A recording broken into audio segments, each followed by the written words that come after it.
What's happening with you? How are you? I'm good. How are you? Oh my God, the background is so good. I'm at the CIA. I love that.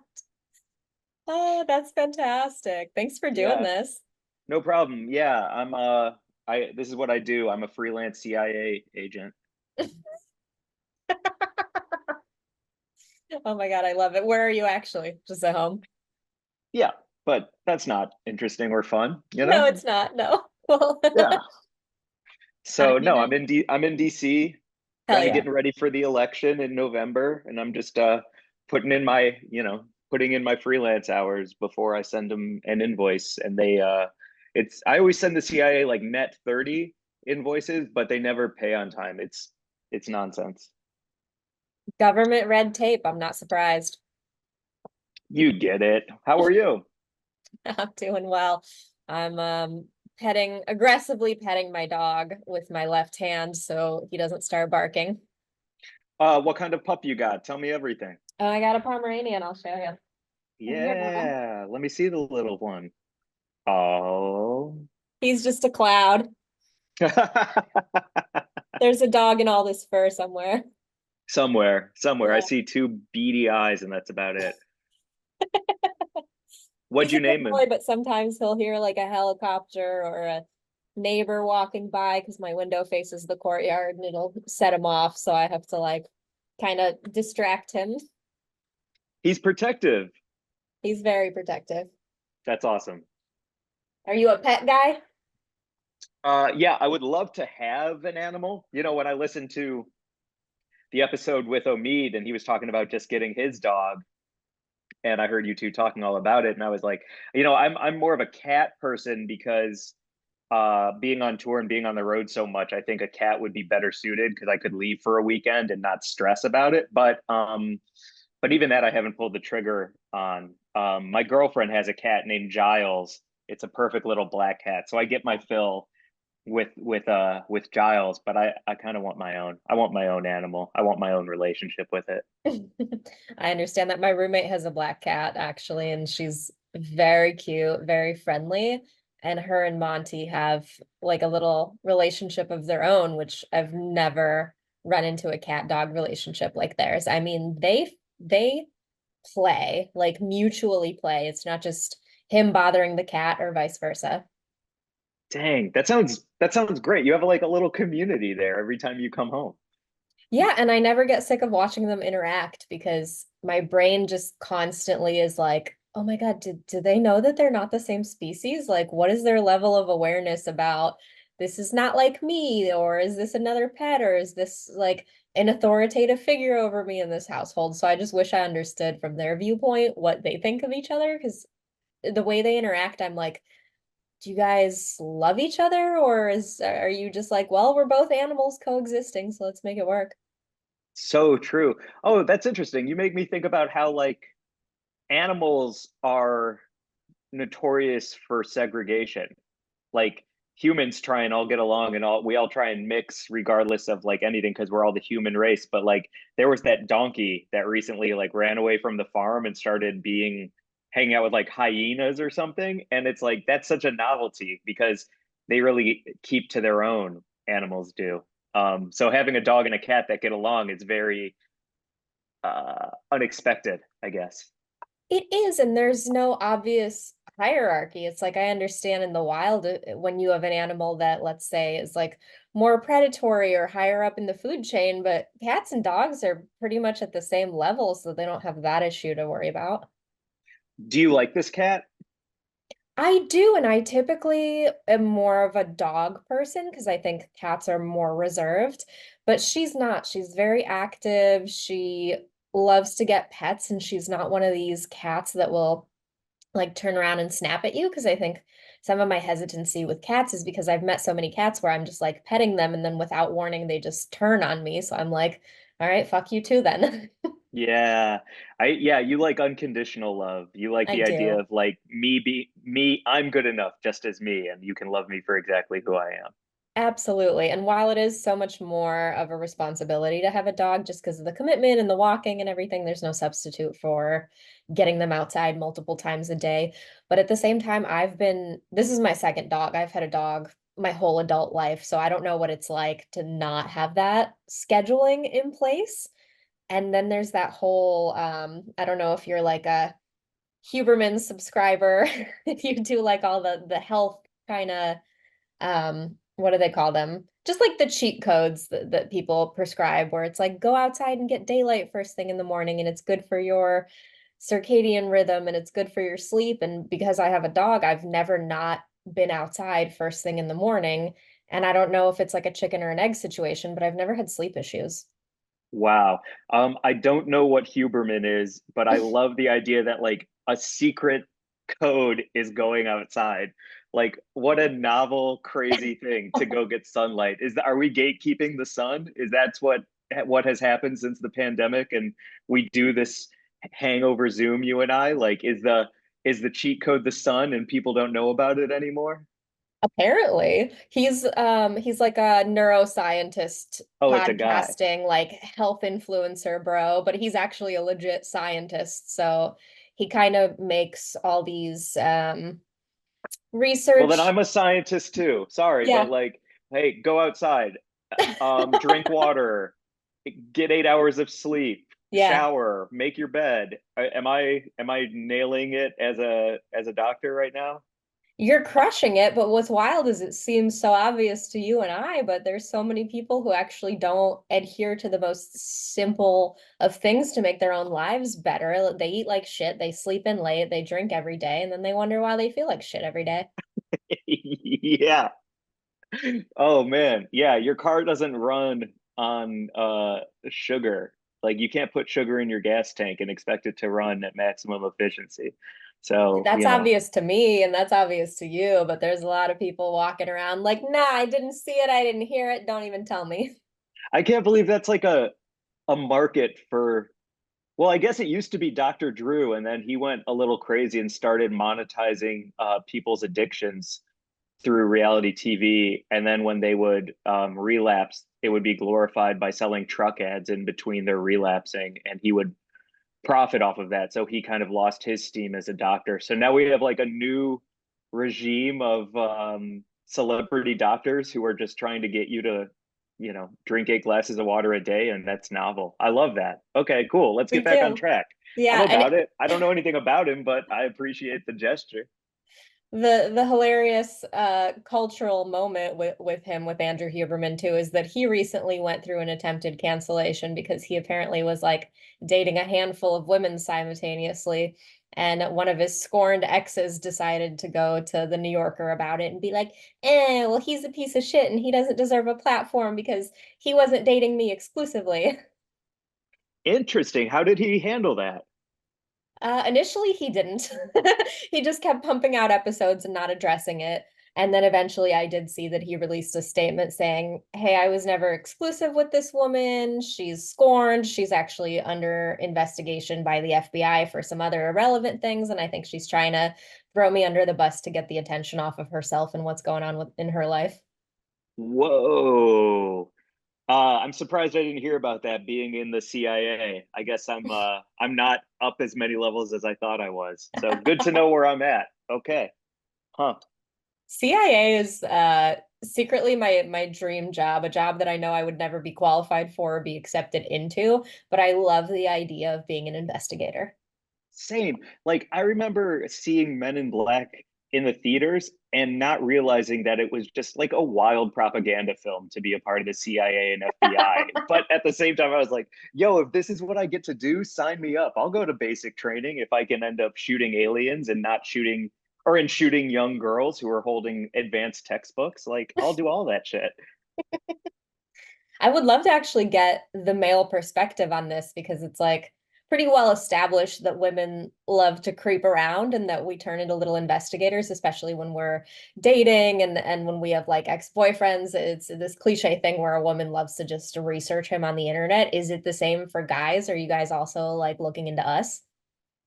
Um, no, not at all. I would argue zero amount. Wow. Like I would, I think dudes are whatever's in front of them is what reality is. I don't know that we're super sleuths, but also we don't have to like protect ourselves the way that women have to, whether that's like in person or online. Like, yeah, I think dudes have the privilege of just like walking through life with like kind of like rose colored glasses where it's like, oh, she's cool. Like, let's go get a drink. Let's kick it. Let's hang out. Oh, really? That's what you do for a living? Amazing. Like, we don't do deep dives, I don't think, at all, unless you're like Julian Assange. So I don't think there's not as much risk involved, I think, in dating when you're a man. And I completely understand the idea of having to look into your partner and figuring out who they are and what they're about. I don't think that it occurs to a guy. And also, like, I, I don't I don't know what we would expect to find. You know what I mean? I feel like aren't dudes like more like I don't know what the percentage is. I feel like we probably murder more. I feel like we rape more. I feel like we Yeah. do all of the heinous things that sends you to the devil place. And so I think our caution is not the same as yours whatsoever.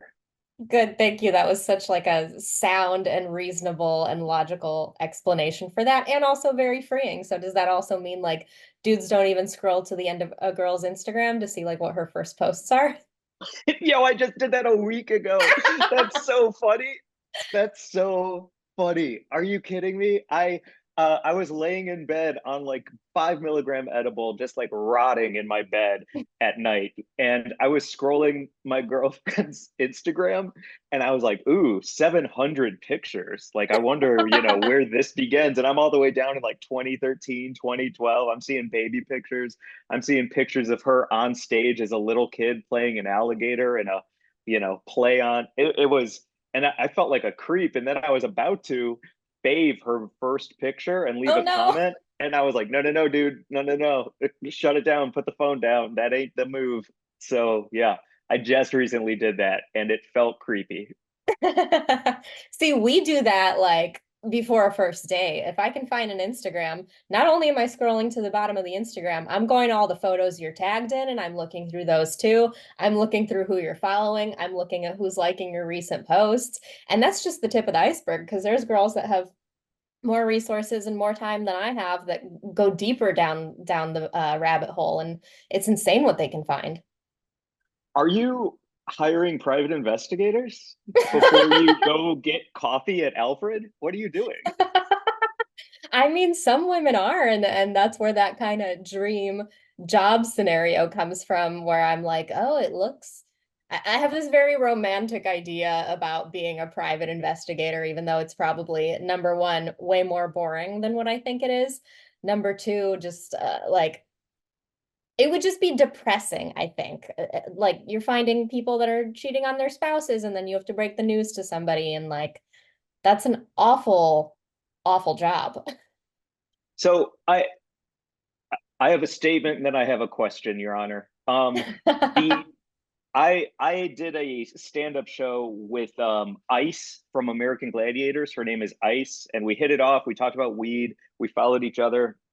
But then I went onto her Instagram to see who she follows, and it's like Marjorie Taylor Greene, Ted Cruz, like all these people. And I was like, oh, you were so cool. You were so cool, but I gotta unfollow. I can't fuck with this. Like, you are not.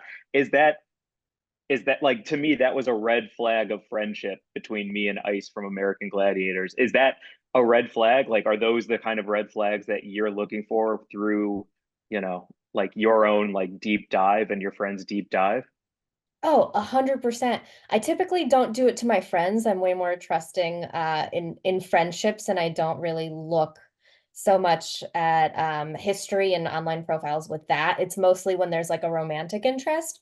And you really struck a chord with me when you're like, oh, that's a safety thing. It 100% is also like primarily a safety thing.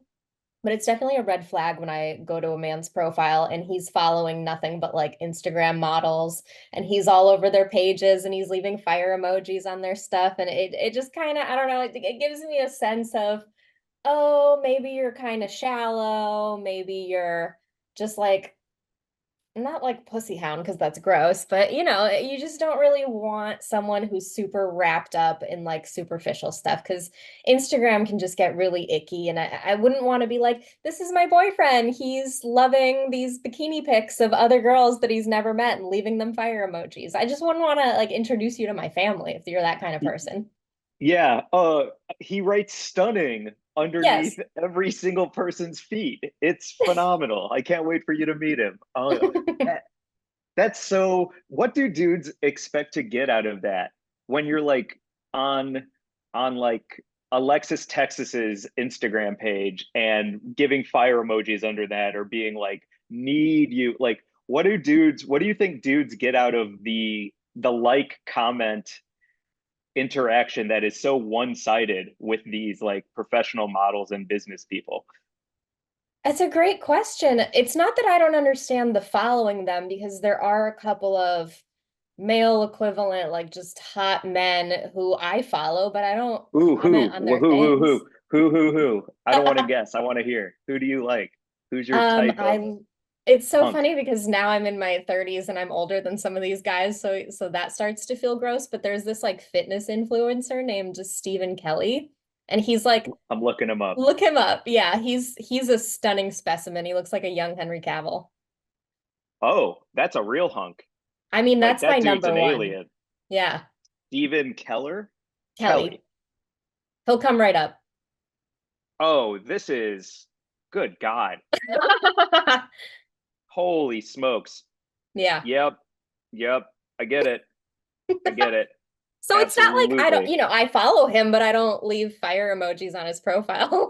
No, you just kind of like leave a picture of him up, maybe prop it up like this and close your eyes and let it go. Yeah, Sure, I get it. 100%. And it's not so many either. It's like him, and then it's this guy on his name is like Thor or something. He has a hot name too, but he's the TikTok guy that chops wood. Oh, yeah, he has the suspenders on, Uh-huh. shirtless with suspenders. Like that's a man. That's a 100%. man. That's a man. Like, Yeah. he's gonna like grab you by the face with his calloused hands and it's gonna be Hmm. everything you could ever imagine. Like that's phenomenal. So Absolutely. there's that, because I think I crave a certain masculinity that maybe just isn't around me very much, especially in LA. Do you find LA dudes to be a bit, I don't know about softer, but maybe a little more, maybe it's even like emotionally like resonant because of therapy and ketamine and things like that. Like how do you find LA guys? This is such a cool conversation to have. It is, and it's a double-edged sword because I want therapy guy. I want like ketamine, Yeah. self-discovery, self-aware, like growth mindset people. But I also am not I don't want to say delusional because it's not necessarily like people have these egalitarian views of feminism and everybody should have equal rights. And of course, to an extent, I believe in that, but I also don't deny the physical differences between men and women. And it's like, you know what? You should be the one taking the trash out. Like, there are certain roles that I can't let go of. And maybe that's just like a more traditional part of my personality and the things I want, but like I want to feel protected by a man. And I have certainly dated men in LA where like I would beat them in an arm wrestling match. And like that's just doesn't do anything for me sexually. Yeah. Like I guess in this case, taking out the trash represents like handling your shit and Yes, handling each other's like shit. Right? Like, absolutely. Yeah, because yeah. women kind of inadvertently end up doing more emotional labor anyways. Like we are programmed to be better at multitasking and just to be softer and when we're comfortable in that feminine without taking it as an insult that that means that we're not capable of certain things, like it really is beautiful to be in your feminine and to accept that and to be like, this is a strength of mine, why wouldn't I lean into it? And I think the opposite should also be true, where like a man should lean into and be comfortable with the fact that like he is stronger than me, especially in the upper body, and there are certain things where it's like, if I'm getting robbed on the street and a man doesn't step in to help me, but there's like men all around me, like what the fuck is that? 100%. Also, it's also interesting because like I think that men can at times be over either under or over therapized, where there's this fine line because especially if you date someone long term, the roles get into the idea of like the woman becomes the mom and the man becomes the son, and then all of a sudden you're doing like emotional labor from a perspective where you're filling the role of a mother instead of a partner, and that makes me want to blow my fucking face off. Like I Absolutely. hate that shit. Like but it feels like that's what happens so many times when you're in a relationship with somebody, or at least that's what I've been seeing. I've been talking about with my therapist Peter, because I'm like, what's up with these people? What's up with my dad? Like what's going on? And it's like, yeah, it just is like if you don't have strong boundaries and you don't handle your own shit personally, it gets blurry really fast. You know, a little too comfortable. It does, and it's a major red flag for me if someone has never in their whole lifetime considered therapy, because to me that just signals you don't think anything's wrong. You don't think there's Nah. any room for improvement, and even if it's not in the conduits of like a therapist's office, it's like, are you reading self-help books? Are you, maybe you're in a 12-step program, maybe you have like a mentorship in some way, but like there needs to be that active, I'm working on something, I'm taking accountability for my personality. I understand that, things happen to me in my childhood that are affecting the way that I handle things. And while we can't do anything to change that, you have to, as an adult, be like, I'm responsible for my feelings and for managing them and for not making the women in my life do all that labor for me. So there is a level of like, I do want somebody who's in therapy. Yeah. I guess though the flip of it would be like you want me to take out the trash, then I want you to listen to me complain, Yeah. right? I need somewhere to like pour that pitcher. So, Mhm. I guess there is like there's an evenness to that a bit. You know what I mean? Like my physical labor and your emotional labor should balance each other out, right?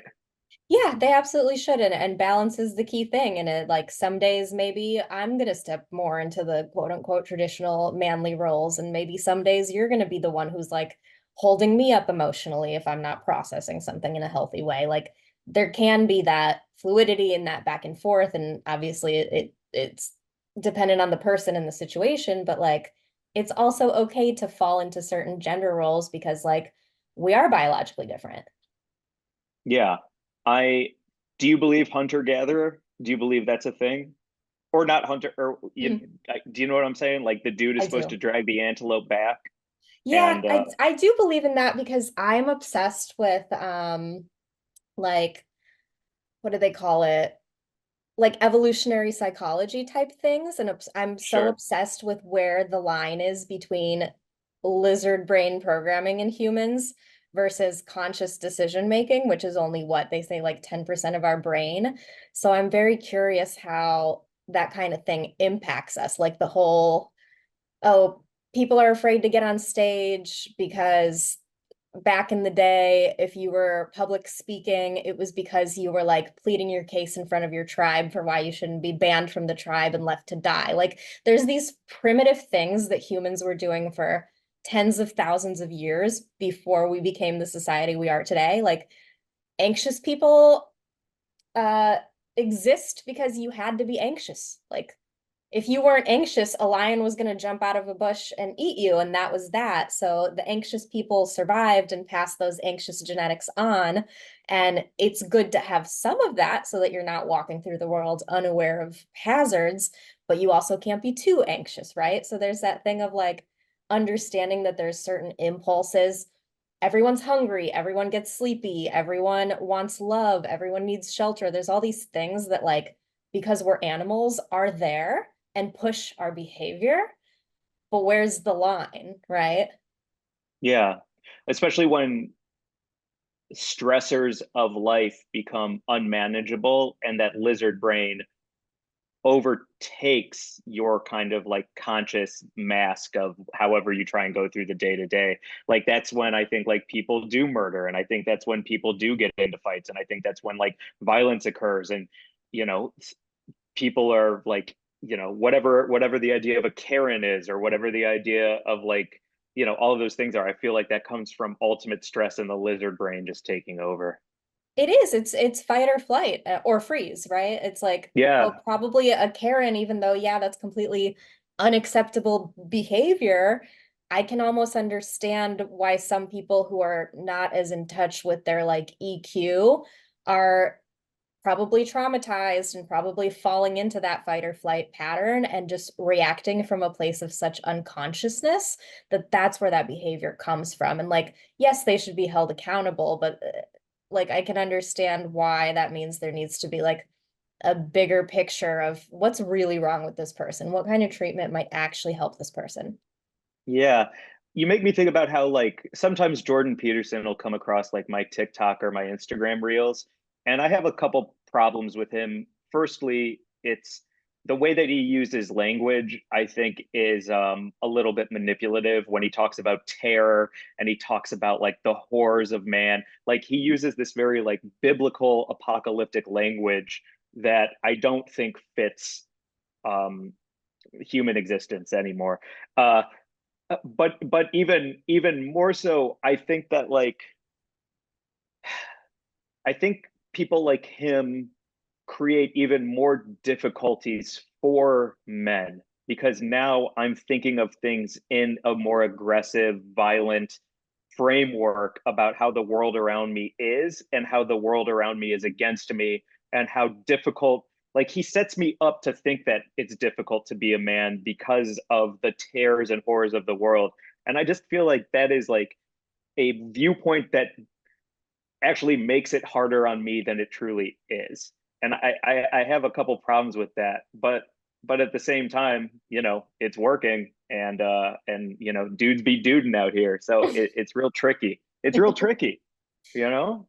It's very tricky, and that's why there needs to be so much more conversation around it. And while I don't know like the nuances of Jordan Peterson, I've obviously heard about him and I know that he's like a huge controversial figure. And from my understanding, the reason that he like blew up into this big personality is because he was like ostracized and kind of had no choice but to kind of carve his own path to a place where someone people were accepting him because maybe he was like so rejected from what he was doing. Yeah, I don't know. I try and like I see it and I'm like, oh, let's see what this man has to say. And then I'm like, ah, that's not for me. Moving on. So I'd be more curious about this Huberman guy and seeing what he has to say about um uh vitamin D, you know. So Yeah. whatever. Like, wait, what's your deal? Like, do you come from a history of like self-help books and like kind of being on your own and having to work your way through the world to be the person you are today, or how's your life working? Yeah, absolutely. I have been on a journey, very LA thing to say, Yeah. but I grew up, I have two stepbrothers now, but I grew up an only child. So there was a lot of just like fending for myself. And I Mm. grew up, I was in Ukraine for the first 5 years of my life. So very immigrant upbringing, on top of that being an only child and then getting plucked out of Ukraine and moved to the Midwest where, you know, people also like to suppress their feelings, pretty notorious part of the country for drinking I, things away. I grew up in St. Louis, Missouri. Very You get familiar. it. Yeah, Yeah. you absolutely get it then. And when I moved out here, I was just kind of lost at sea for a couple years and then started doing stand up. And that was the catalyst for like, oh, I better learn myself if I'm going to be a good creative, because how can I relate to an audience if I don't know what my authentic, relatable self is? And so I started going to therapy pretty consistently. I started working at a Was guided. that your idea? Was that your choice? Because I feel like a Middle Eastern, a European upbringing doesn't lend itself to talking about anything. So was that It you doesn't. learning? No. Yeah. I just hit a point of no return where I was like, I was having such strong feelings about really, really small things, and it was kind of bubbling over from a lifetime of like denying that I have feelings because feelings aren't Yeah. safe where I come from. Like, you're in danger if you take time. Anytime anybody comes from like a third world country or poverty or any kind of like difficult upbringing and they don't have that base of Maslow's triangle, their needs aren't being met, you can't rise above to the self-actualization because you're still worried about having like a fucking roof over your head. And that's kind of Hmm. the upbringing that I came from. So it was all after I got to LA and started working in the creative fields. And then I started working at a guided meditation studio. So I got like really deep into meditation for a second. And that's when like all of a sudden the floodgates opened and I started feeling all these big feelings. And I was like, oh, I need to go to therapy to manage this. And from there, I just fell down a rabbit hole of self-help books and meditation books and Eckhart Tolle and Brene Brown and just all these other teachers. And I mean, it's like a lifelong journey now, but I've gotten to a point where I'm like very comfortable. That's so fucking cool. Thank you. What about How you? are you? But well, hold on. How are you funny? Like, Oh, there's nothing, if the trauma isn't there, what's there to be? Do you know what I'm saying? I feel like, especially in comics, like you need to hold on to your pain so tight to make sure you're a funny person is the kind of like old trope for it all. So like, how are you a funny person still after all that? That's crazy. I want to break the trope because I think you can still tap into that skill and heal simultaneously. But like, I was the weird foreign kid in my school who had a rhyming first and last name. So I was made fun of relentlessly. And it was just a self-defense mechanism after a point where I was like, if I don't make fun of these people back, I'm going to be buried. And then on top Yeah. of that, there's such, there's very short fuses in my family, I think because of the cultural thing. And so there was a lot of like screaming and yelling in my household, seemingly out of nowhere. Maybe this is also why I don't like cats. I'm just making that connection. Because at 4 in the morning you hear, Yeah. yeah, for sure. For And sure. so we also would break the tension in the house with humor. Like people, somebody would be, let's say, like my dad and my grandparents. So like his in-laws would be in a screaming match, and then my mom would just make some funny ass comment out of nowhere and break the tension. So that's where that skill comes from. And there is a fear of, oh my God, if I heal too much, I'm not going to be funny anymore. I just don't think that's true. Yeah. Yeah, I agree. I agree. That's a cool answer. Dang. Okay, Thanks. right on. Yeah. What about you? Because now that I know that you're from the Midwest too, what happened there? Yeah. Well, there's a there's a couple Midwestern things that may or may not be relatable. One is, yeah, you don't talk about your feelings. You bury them deep. You smile through them, and you have pleasantries. You don't really share that kind of stuff, especially because if you do, it's seen as unsightly. The person might automatically get defensive, which then it goes nowhere. Like it's all a mess. But also in my family, like nobody will talk about the history of my family. No one will talk about World War II. No one will talk about escaping the Holocaust. No one talks about the things that happen to each generation that trickle down into my DNA strands. And it's very frustrating. And so that lack of communication has been something that I've actively tried to change. And it's on me to learn. I'm not going to do 23andMe because I don't want the FBI to have my spit. Like I'm going to retain that until I really need it for something. But until that, but besides that, like, I'm really trying to learn like who I am and where I came from. And so, therapy is a huge part of that. There's a lot of things that I've gotten involved in the past 6 months and then in the past 6 years that have really helped me become a person that I genuinely like today. But none of that is anything else that my family does or participates in. And in fact, I've tried to, when they've asked me questions, gently said, like, this is what it's done for me. If you're curious, like, that's your own deal. Figure it out for yourself. But none of them will even do it. Like, my brother has terrible stomach problems. He's going to be like, why'd you talk about that? But too bad, dude. This is what it is. And I'm like, hey, it sounds like anxious tension. Like, maybe you can talk to somebody about that. And he's like, I'd rather have surgery for it than like, go try cognitive therapy. And I'm like, homie, whatever you do, best to you. Your journey is yours. I'll take care of myself. So it's kind of the same thing as you were talking about. Like if we're going to talk about that pyramid, I've been since I was a kid obsessed with self-actualizing. I'm a classic people pleasing overachiever where if I can make every single goal and go beyond my expectations, then that means I can save everybody around me. Oh, And if I can wow. save everybody around me, then life will be okay and life will be safe. And I don't know if you can believe it or not, but me achieving a lot doesn't change anybody around me, unfortunately. But I kept trying. I kept trying, you know. And at a It certain does. point, I It had to does let that all change. go. Yeah. Yeah, The best you can do is just be a positive influence. So anybody around you who feels like they can take that on and observe you being better for yourself, like you're ultimately better for them just by working on yourself. That's the amazing part. It doesn't feel as progressive as being like, hey, I want you to go to therapy. And they go, okay, I'm signing up today. It's just everybody's got to kind of arrive at it on their own or not. or not. Or not, you know. But I Yeah. think that's also why I love like the comedy I'm doing now. It's because I'm like talking about my life and I'm having like, you know, are the stories a little exaggerated? Sure. But like they're all coming from a positive place, a heartfelt place. I'm not up there talking about how the world is on fire and the world is burning. I did that for a while and I had a little bit of success with it, but I just dreaded going on stage because I didn't feel good. I didn't have fun. Like I was like, ugh, am I really going to talk about Biden and Trump and COVID and all these things again? Like now I feel like shit. Like people are laughing, but I'm not getting any joy out of this. So it's been really nice to, you know, go to therapy twice a week, go to some programs and be like, okay, well, now I'm in a happy place. So I can talk about happy things and be funny about them. And I think that's just a better time for everybody. So, you know, Yeah, you're probably also at a place in your career from doing it long enough where you're like, oh, if I'm not connected to my material anymore, if I'm not feeling it and it's not true to me anymore, it's just not going to be that funny. Like they're going to realize whether they know it or not consciously that you're not being authentic up there. Like you can't do material that you don't like.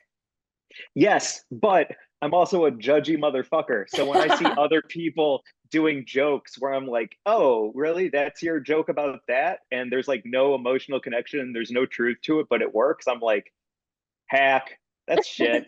That's bad. And like, I hope they have success, but I'm also like, ew, Mhm. really? That's your take? And you know, I maybe I hold on to the idea of the art form too tightly when the goal is just to have a successful career.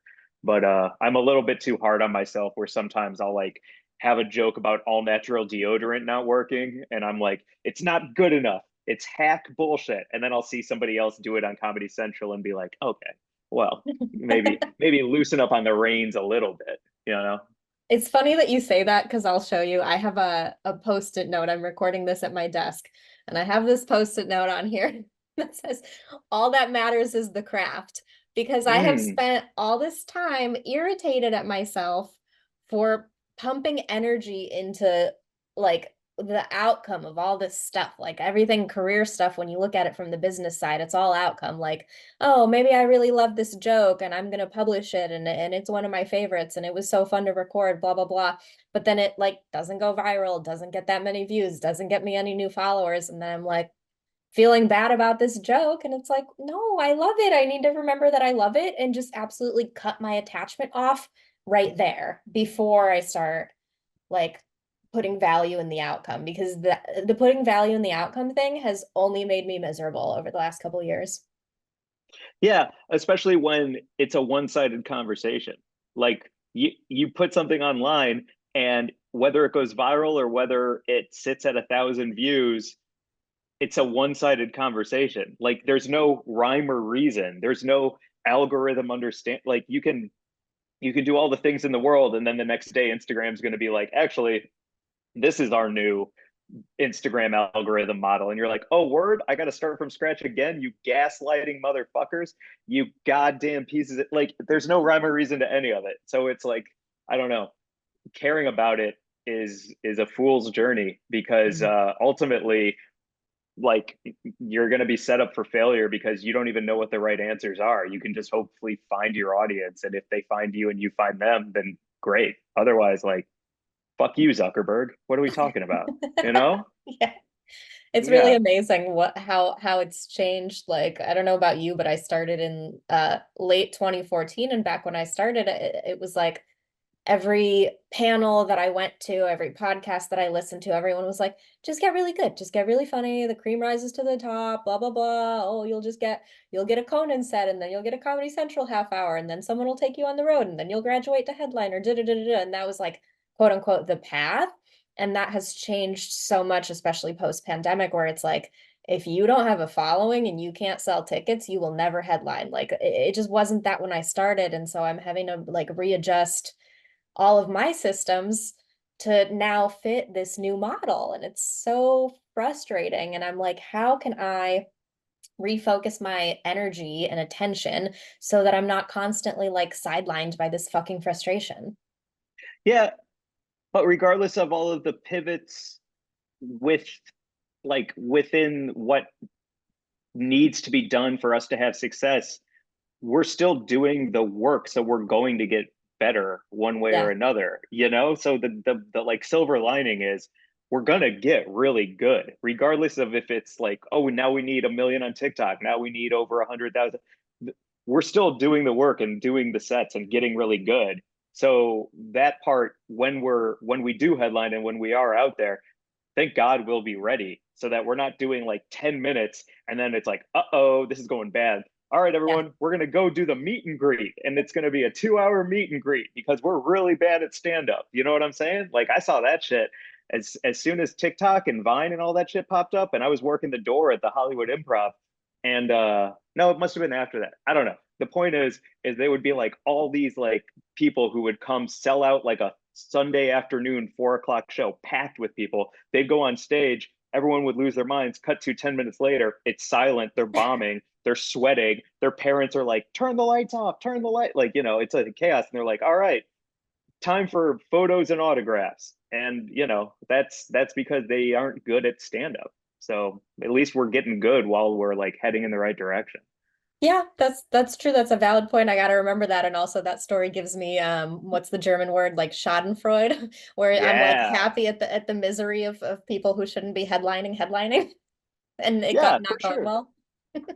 Also, like, crowd work is waning. Like, we, the pandemic and crowd work coinciding makes perfect sense. We're all in our rooms, we're all inside, we all think we're going to die. We're spraying Windex on our groceries because we think maybe that'll save us from being thrown into a back of a truck, with a bunch of other dead bodies. Of course, crowd work and human connection and asking people what they do for a living and wondering how your marriage is going to have this upswell of virality.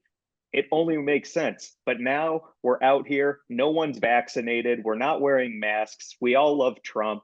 Like, it's going to be a brand new like type of comedy that is going to take over the internet. I don't know what it's going to be, but I do think like that crowd work moment was absolutely appropriate, and everyone who had massive success from it deserves massive success from it.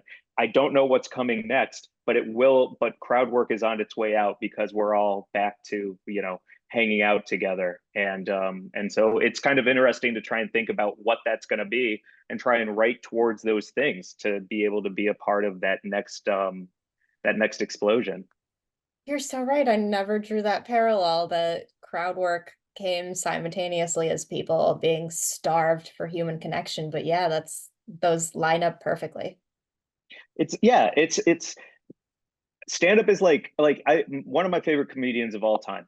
Hands down, Neil Brennan. I'm so stoked every time I get to see him perform. If he gives me a fist bump at the comedy store, like I might leave after that because I'm just like, yep, I got the thing. Let's go. I'm out of here. Like, life doesn't get better than this. He is a leader of like men becoming a more fulfilled type of human being. He has gone from something like three mics, which is a cold, sterile, honest stand up special, but there's three different mics for the three different versions of him, to blocks, to now he has one that's called like, fuck, I'm blanking on the name. I can't think of it. It doesn't matter. Mhm. There's no longer three mics. There's no longer compartments. It's something like I'm doing good. Uh, but the point is, he is like active male growth when it comes to like therapy and healing and talking about generational trauma and taking care of yourself and putting yourself first and being a friend. And like, I think that's where comedy is currently at and headed next, is like, we, after going through the trauma of a pandemic, of wars in the Ukraine and Palestine and Israel and Trump and all of these things, it's time to heal. And the cycle of healing is here. And I think when people go on stage and talk about their own lives and how they're growing and changing, I think that might be where we head next. And someone like Neil is a forerunner for that, because the world is constantly needing healing, and I think that's where we're going. Yeah, that's an excellent way of putting it. And like back to what we were talking about earlier, I also think that with him being so brutally honest about like treating his depression and then talking about his emotional growth journey, it never takes away from his masculinity either. Like he's not like a bitch boy. Interesting. Yeah. Interesting. Yeah. Yeah. Where's the line between like being a soft little bitch boy and just being a man? That's a great question. Yeah. Huh. What do you think when, well, as a speaking for all female comics, as I'm gonna just have to ask you to speak for all of them, I'll like, generalize. yeah, please generalize. Like, where do you see that comedy now versus like a time when Roseanne doing her homemaker comedy that put her on the map and got her like, that was a very specific time and place in America, and we're just not there anymore. It wouldn't make sense for that kind of a thing. So like, where are we at now for female comedians or non-male comedians, I guess? Yeah, I think God, it really does depend on the comedian, but the I think there was a period when where it went from what Roseanne was doing to then this almost like hypersexualized model where any female comic who was like really getting big in the era of like Amy Schumer, it was just all sex talk. And I think she came out and said, I'm not even as slutty as I'm talking about being on stage. I'm just doing it because that's what I think people are going to be receptive to I think finally getting to a place where we have permission to talk about literally anything. Unfortunately, there's still so much stigma, not within the comedy community, I don't think, but in audiences and especially with like the rise of guys that do love Jordan Peterson and do subscribe to this black pill, I'm an incel, blah blah blah kind of thing, where it's like Yeah. me and literally any female comedian you speak to, the second we post anything on YouTube, I got like 8 people calling me a cunt just because I like nobody posts on men's posts that men aren't funny. But any female comedian that posts fucking anything, immediately the first comment is women aren't funny. And it's like, we're still talking about this? Still. Mm, So it's just interesting. exhausting to be reckoning with that still when like the industry doesn't agree with it. Audiences don't agree with it. You look at someone like Eliza who can fucking sell out these massive theaters and it's like it's not true. Like women are funny and yet we're still dealing with these fucking trolls lumping us all in together based on sex.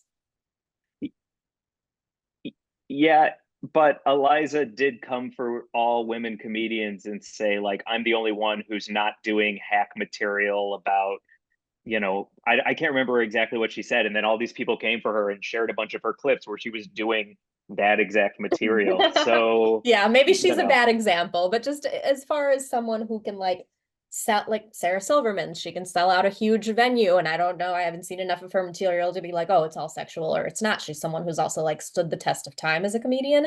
But there's definitely. so many female comics now that are work like Ali Wong can sell out whatever fucking venue she wants. So it's like, Chelsea Handler. Yeah. yes, yeah.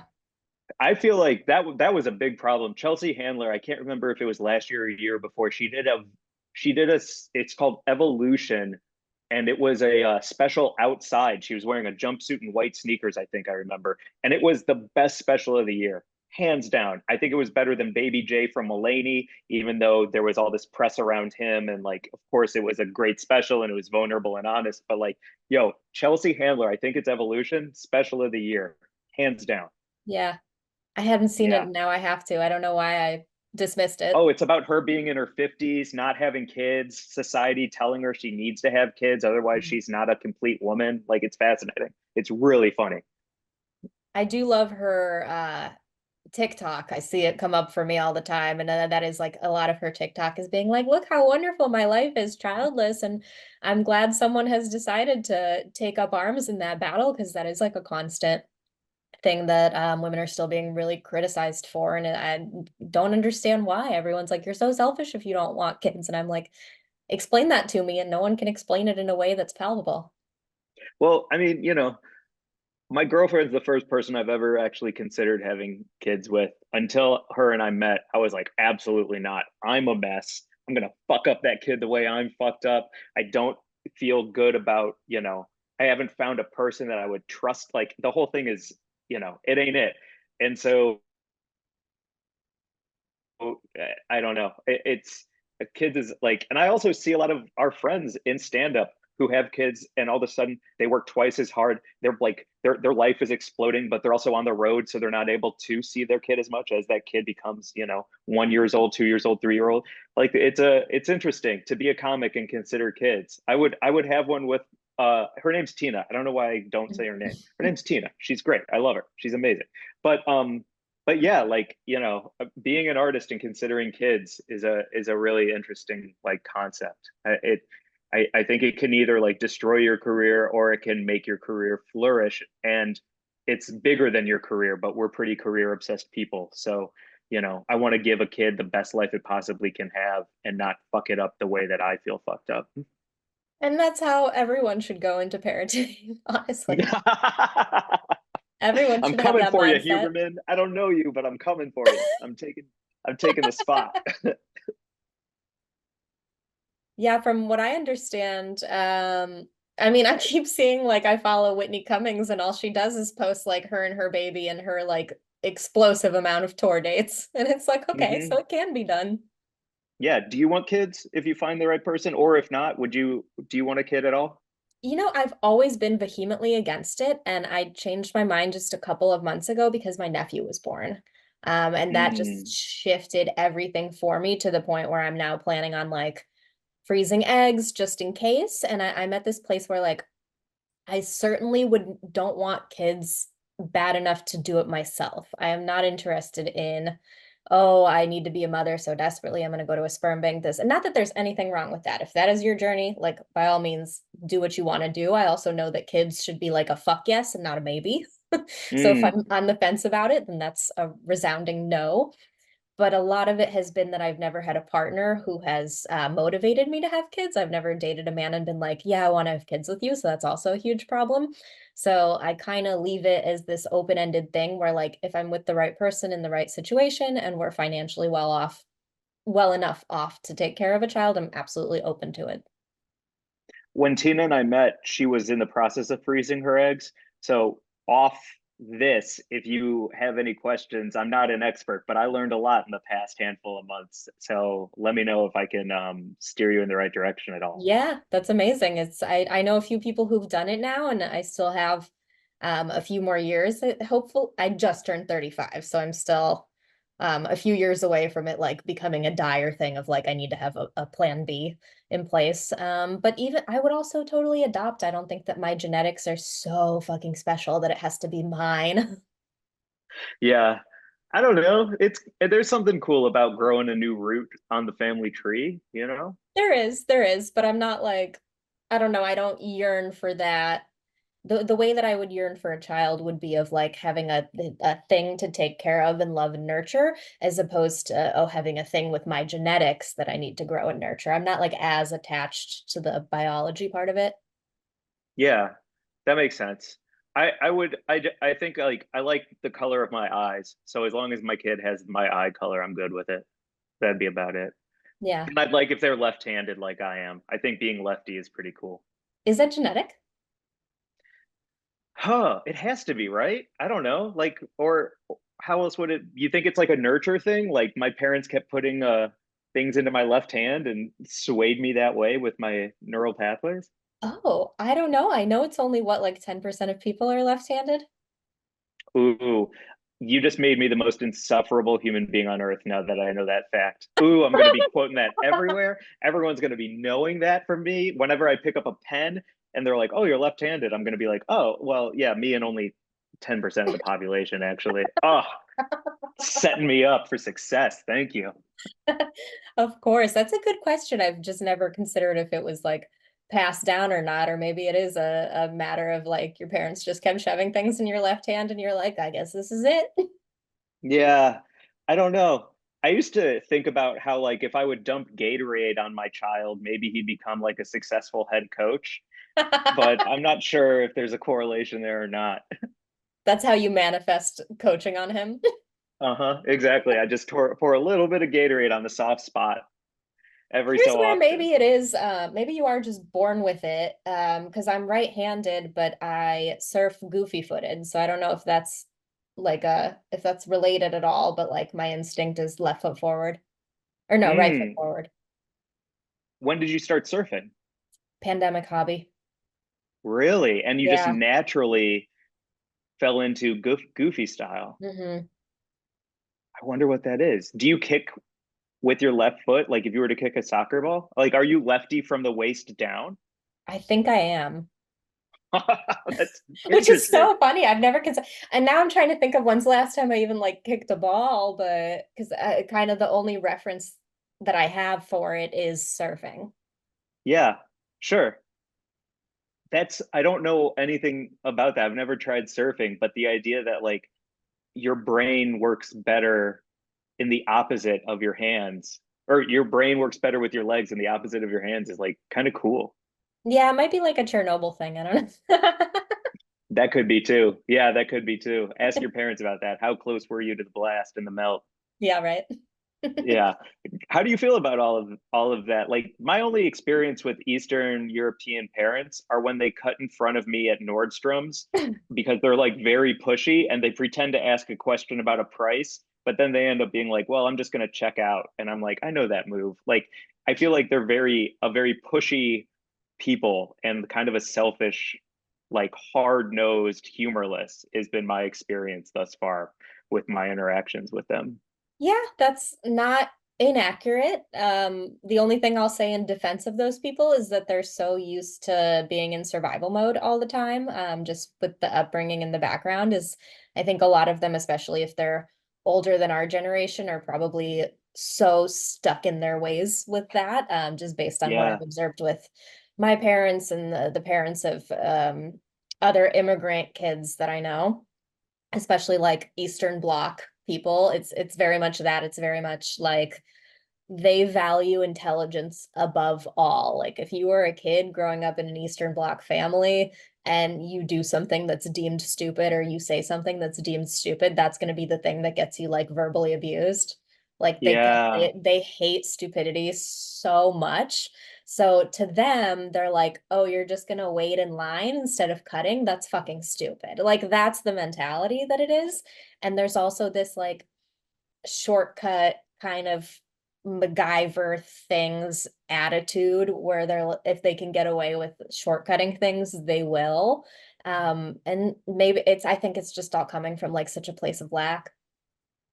Absolutely. And then you come to America and survival mode is its own very different type, but the feelings are the exact same Yeah. of like, yeah, fuck, that's so heavy. That's so heavy. But it's Understood.